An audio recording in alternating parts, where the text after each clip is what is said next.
আমার শ্রদ্ধেয় বড় ভাই, তাদের সকলের প্রিয় নেতা জনাব এ.কে.এম. মোশাররফ হোসেন সাহেবের কবর জিয়ারত করতে এসেছি। আমাদের পূর্বেই প্ল্যান ছিল আমরা পারিবারিকভাবে, দলীয়ভাবে যে আমরা কবর জিয়ারতের মাধ্যমে আমাদের রাজনৈতিক কার্যক্রম শুরু করব। এটার অংশ হিসাবে ইতিমধ্যে আমরা কবর জিয়ারত করতে পেরেছি। তারা সকলে এখানে উপস্থিত হয়েছেন। প্রথমে আপনাদের সকলকে আন্তরিক ধন্যবাদ ও কৃতজ্ঞতা জানাই সকলে এখানে উপস্থিত হওয়ার জন্য। বেশি সময় নিব না, লাঞ্চের সময় হয়ে গিয়েছে। আমি দুই একটি কথা বলবো।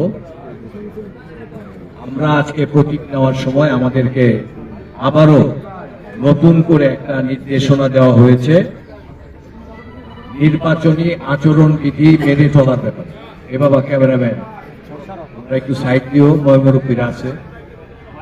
বিশেষভাবে নির্দেশনা দিয়েছে, শোনা যায় না?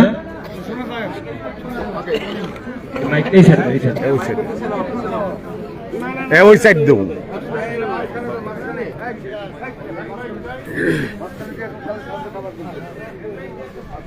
একটা বিশেষ নির্দেশনা দিয়েছেন। আগেও যে নির্দেশনা দিয়েছিলেন আগেও এই নির্দেশনা ছিল,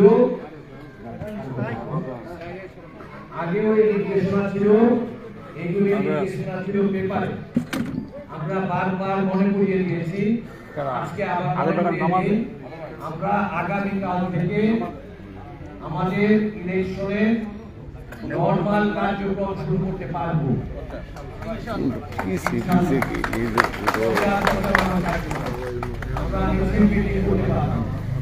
এখানে দুই তিনটি কথা বিশেষভাবে বলা আছে। কোন শিক্ষা প্রতিষ্ঠান ব্যবহার করা যাবে না, কোন রাস্তার উপরে মিটিং করা যাবে না। আপনারা সব ইউনিয়নের নেতৃবৃন্দরা উপস্থিত আছেন। আপনাদেরকে আগেও বলেছি, আজকে আবার বলতেছি, নির্বাচন আচরণ বিধি লঙ্ঘন করলে আমাদের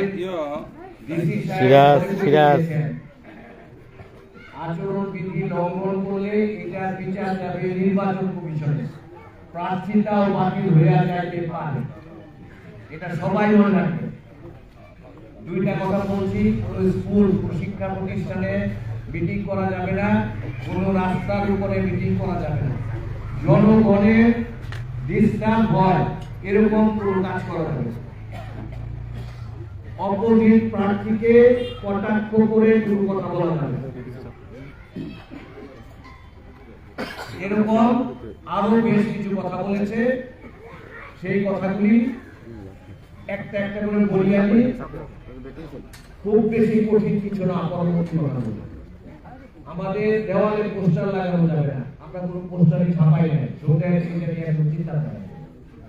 আমাদের যে ব্যানার লাগাবো, আমরা ব্যানারের জন্য ইতিমধ্যে প্রত্যেকটা ইউনিয়ন থেকে নেতা নির্বাচিত করেছি এবং জেলা থেকে দায়িত্ব দিয়েছি।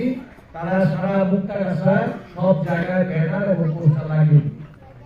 এরপরেও যদি ইউনিয়ন নেতৃবৃন্দদের কোন রিকোয়ারমেন্ট থাকে যে কোথাও কম হয়েছে, এটা আমরা ব্যবস্থা করব। এই ব্যানার পোস্টার আজকে রাত থেকে লাগানো শুরু হবে। আর অতীতে যে নির্দেশনা দিয়েছি যে আমাদের ভোটার স্লিপ, আমরা ইতিমধ্যেই প্রত্যেকটা কেন্দ্রের জন্য কমিটি করেছি।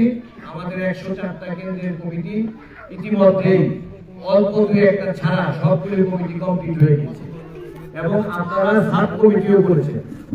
আমরা কালকে থেকে আপনাদেরকে ভোটার স্লিপ পৌঁছে দেব প্রত্যেকটা কেন্দ্র কমিটি। আপনারা দয়া করে সবাই প্রত্যেকটা বাড়িতে যাবেন এবং এই ভোটার স্লিপে নাম লিখে দিয়ে দেওয়া।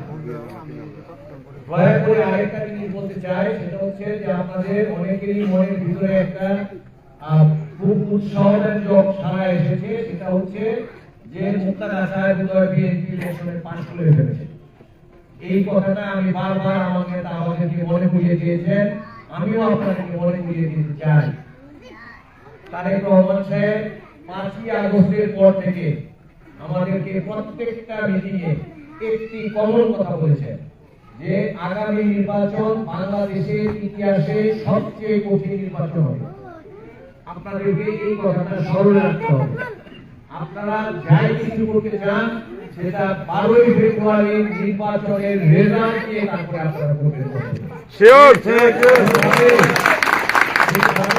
কেউ মনে করেন না যে বিএনপির পজিশন মুক্তার কাছে অনেক ভালো, আমরা পাশ করে গেছি, আমাদের অত কাজ করার দরকার নাই। আপনারা যখনই এই কথা ভাববেন তখনই আপনার কেন্দ্রে ভোটারের সংখ্যা কমে যাবে। কাজে আগেও যে কথাটা বলেছি, আপনারা হয়তো রাগ করতে পারেন আমার মধ্যে, একই কথা আমি প্রত্যেকটা মিটিংয়ে বলি, আমাকেও তারেক রহমান সাহেব প্রত্যেকটা মিটিংয়ে বলছে। এর জন্য আমি বলতে বাধ্য যে আমাদের কেন্দ্রে ভোটারদেরকে নিয়ে যাওয়ার জন্য যা যা অ্যারেঞ্জমেন্ট করা দরকার, প্রথমে বলেছি প্রতিটা বাড়িতে ভোটার স্লিপ পৌঁছানো। আপনারা ইতিমধ্যে অনেকগুলি ইউনিয়ন বাড়ি বাড়ি গিয়েছেন, যারা ইতিমধ্যে গিয়েছেন তারা শুধু ভোটার স্লিপটা দিবেন, আর যারা এখনো যাইতে পারেন নাই তাদেরকে বলবো ভোটার স্লিপ দেওয়ার পরেও আপনারা একটা বাড়িতে 2 বারে যায় 3 বার দেয়, তাতে আমাদের লাভ ছাড়া কোনো লস নাই।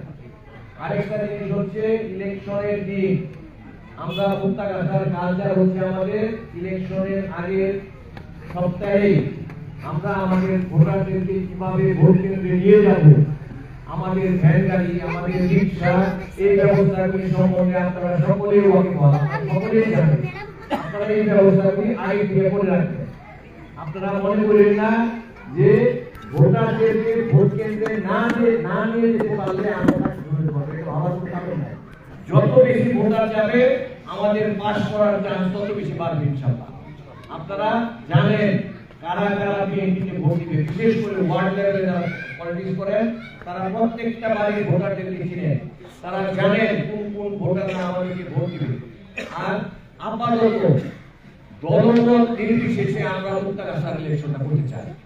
আমরা শুধু বিএনপির লোকরাই ইলেকশনটাকে পরিচালনা করব, কিন্তু আমাদের ভোট লাগবে সারা মুক্তাগাছা আমার বর্ষণ হবে। কাজে কাউকে বাধাগ্রস্ত করেন না, কারো ব্যক্তিগত শত্রুতার কারণে কাউকে বাধাগ্রস্ত আপনারা করবেন না। দয়া করে যে আমাদের কাছে আসতে চায়, আমাদের ছায়াতলে থাকতে চায়, তাকে নিয়ে আসে, তার ভোটই আপনারা পাঠান করেন। আরেকটা জিনিস মাথার মধ্যে মনে রাখবেন, এই যে আমরা কমিটিগুলি করেছি, এই কমিটিগুলি 12 তারিখের পরে সব কমিটি বিলুপ্ত হয়ে যাবে। যে যে ওয়ার্ডের নেতা আছেন, যে যে ইউনিয়নের নেতা আছেন, আপনাদের কাছে নেতৃত্ব ফিরে আসবে। অনেক জায়গায় আমরা নেতৃত্ব দিয়েছি এলাকার সিনিয়র মানুষকে, যেন এই ইলেকশনটা সুন্দরভাবে পরিচালিত হয়। আপনারা কেউ মনে করেন না, দয়া করে আপনারা সবার পর ঠিক থাকবো, এটা নিয়ে